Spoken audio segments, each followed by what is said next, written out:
Now, companies, some of them, give 2 or 3 books. But if you're the accountant, you got to make a decision.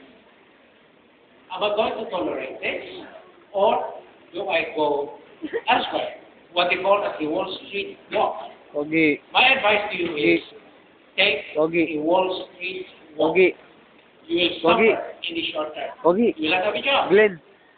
But 2 months later, you will be given a much better job.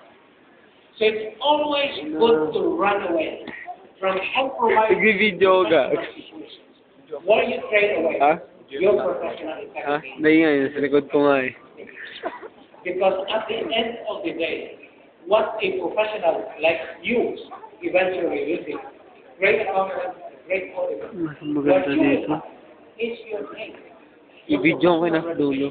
And I can tell you, it's the greatest asset you can have. Hirap naman. Okay?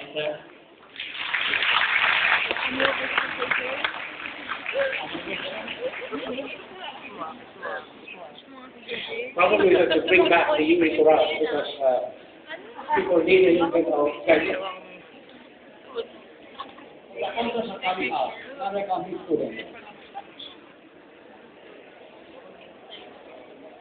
Good morning. I'm Angelica Paras from the College of Business Administration, fourth-year accountant student.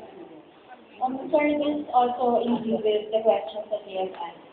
My colleagues have asked earlier. And my question is, since the Video to, video.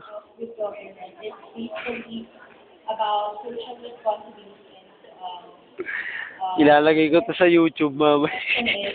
it's a morally wrong decision if it is for Huh? the Sige, sige. for the good of the majority. Can you say that question again? It's a morally wrong decision made right if it is in fact or if intended for the good of the majority. For the good of The majority. the majority. Okay. That has been RJ. the problem of the Indian philosophers, where the greatest good is the greatest number becomes the measure of what is right, what is wrong, what is ethically acceptable. I'm afraid that that's not because you see, morality is not different. They say this is the way to go, but it is the wrong way to go. That does not say it. So this is where you have to learn how to draw a line. And I hope that at the end of the day, the tax principles is always a guiding beacon. Steady. And it does not depend on the opinion. It depends on what is right, what is wrong, what the law says, what your reason tells you. Okay?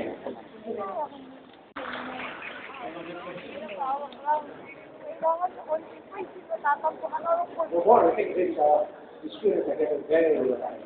Oh, one more. Now, for some reason or other, the students are coming out now, and more are women. Good morning, sir. I'm Jane Vargas from the College of Business Administration. Sir, I just want to ask about your second challenge about good governance, which is to look in a longer term for the next generation rather than to keep today and tomorrow. Sir, for us youth, how can we be inspired to do things for the next generation if we can see immediate results?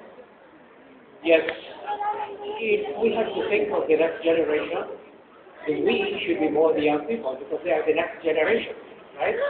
So it is in your self-interest to really begin thinking longer term and to think in terms of the next generation. Yay.